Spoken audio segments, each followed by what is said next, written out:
Je m'appelle Paul Sobol, je suis né à Paris le 26 juin 1926. J'ai 3 6 dans ma date de naissance.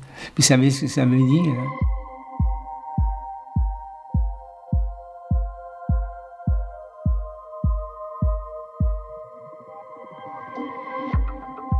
On n'était pas religieux du tout, je savais que j'étais d'origine juive, mais pour moi ça n'avait absolument aucune incidence.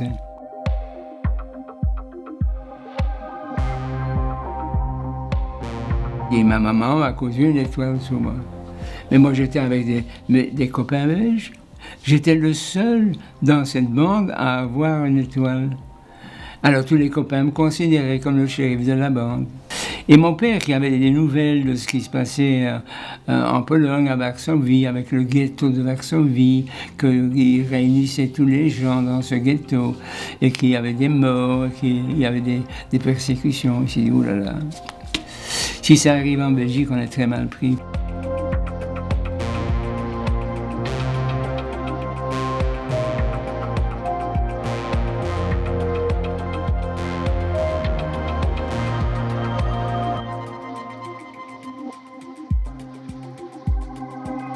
Dans les caves, on allait danser sur de la musique américaine qui rentrait en fraude. Donc on vivait notre vie de jeune.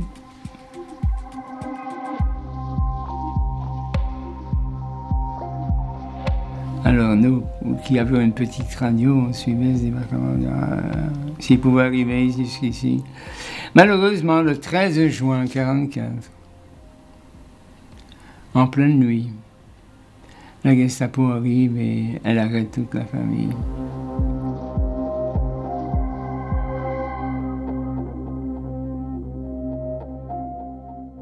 Il y avait quelques fruits, un cake, mais miracle.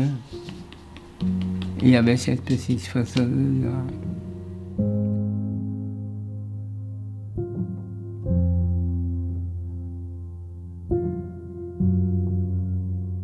Moi, je suis dans ce wagon, puis je prends un papier et je commence à écrire une lettre à mon ami Nelly. Cher Nelly, voilà, nous sommes déportés vers les... Nous ne savons pas où, mais nous sommes pleins d'espoir, nous reviendrons. Je mets son nom et son adresse, et ce papier, je le laisse tomber entre les fentes du plancher de ce wagon.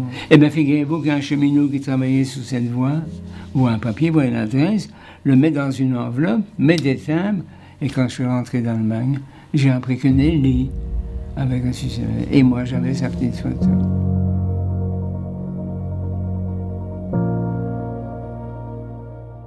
On était à peine descendus du wagon.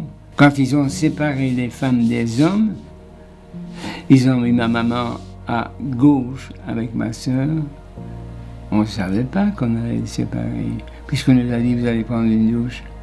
Je n'ai plus jamais revu ma mère. Alors ils ont donné l'ordre de nous déshabiller. Mais moi j'avais la petite photo de Nelly. Et je ne voulais pas le laisser ça, je l'ai plié en 8. Et je l'ai gardé dans mon poing droit.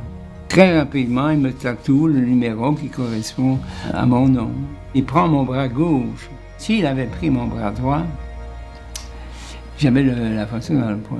Alors j'aurais dû l'ouvrir et je ne sais pas ce qui se serait passé.